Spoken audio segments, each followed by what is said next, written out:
Well, people, just back from Strange Darling.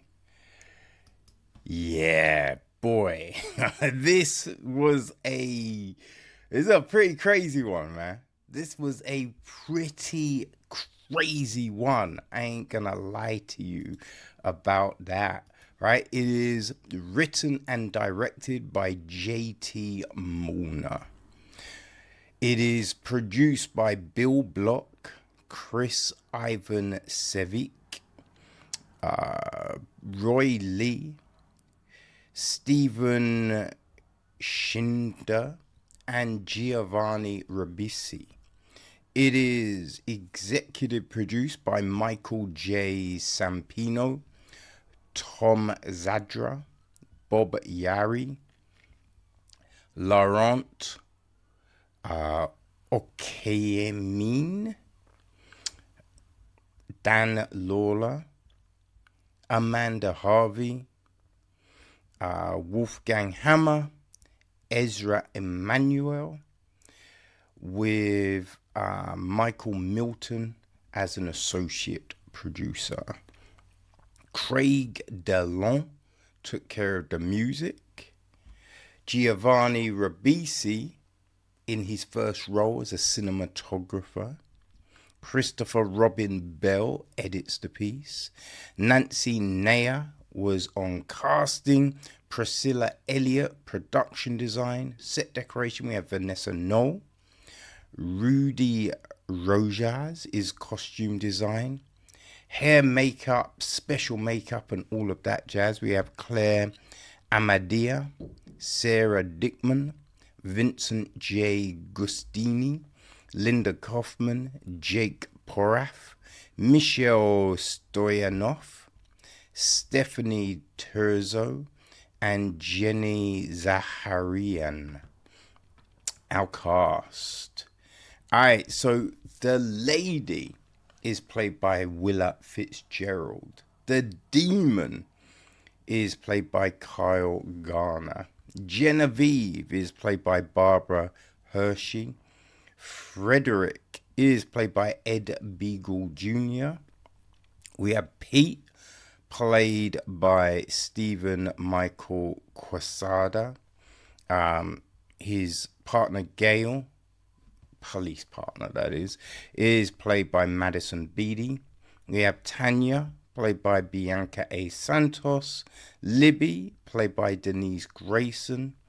The driver is Sherry Foster. The roughneck is Duke Mollner. Beth is played by Eugenia Kuzmina. We have the true crime narrator is Jason Patrick. The Art Pallone is Giovanni Ribisi. We have the Steve is played by Andrew John Siegel. Michael Mahoney is played by Robert Craighead, and Evan Peterson is the man with the bear. Oh, what does that say? Bare buttock. I don't remember that bit. Anyway, yeah, this is a really just man. This film will catch you off guard. It really will. It is a slow burn. Right? It is definitely slow. It's not fast paced, but it's really freaking intriguing. And it does have you wondering, right? This is only Mollner's second feature. His first was Outlaws and Angels in 2019. So the film is split into 6 chapters, and then we get an epilogue at the end. Right? So we're seeing a load of stuff, right? There's a load of stuff because we're watching this in a non-linear fashion, and you you, for a while, you have no clue, right? You have absolutely no clue what's going on. And you're feeling in a certain way. But then slowly we get a bit more information. And even at one point, you're still thinking, wait, how do we get to where we were? Right? But then we are hit with even more, and you're like, oh my gosh. Oh my gosh. And everything now is on its head. Right? The way it was all drip fed to you, that was done very well. You know what I mean? That was done very well. Because I think again, you made these assumptions at the start, and you're just assuming that there's this craziness that is happening, and the peril is just it's real, but you're just like, it can only go one way. Is what we're seeing. Like you're seeing this person make all of these mistakes, and you're just like, there is no way they can escape. There is no way. But as we open up and we have the lady running, right? It looks like she's wearing like red scrubs, or it's a jumpsuit, it's satin. And we just see her running, and you're just like, okay, she's just not out for a jog, right? Who's she running from? And then no, she's in a car. My bad. Or do we see her running? No, yes, we see her running first. And then it gets into, because I should say the film opens up, right? It opens up with this like narration, and we're told that this is a story based on a true story, like true events of this serial killer in the Western United States. So yeah, you know what I mean? You're thinking, okay, so if this is based on a true story, now when you hear things based on a true story, I got a lot of times, you know what I mean, they've added things, they've changed things, like the durations are all different, you know, so you never can go, that's exactly what happened, that's exactly the time, you know what I mean? Things change, but you assume like certain things, right? You assume they're not changing like some crazy points. So when you know this is based on a true story, you're just kind of like, yo, so how is this going to go down? Where are we going? Right? And also you're thinking, okay, so how did they get this information? Right?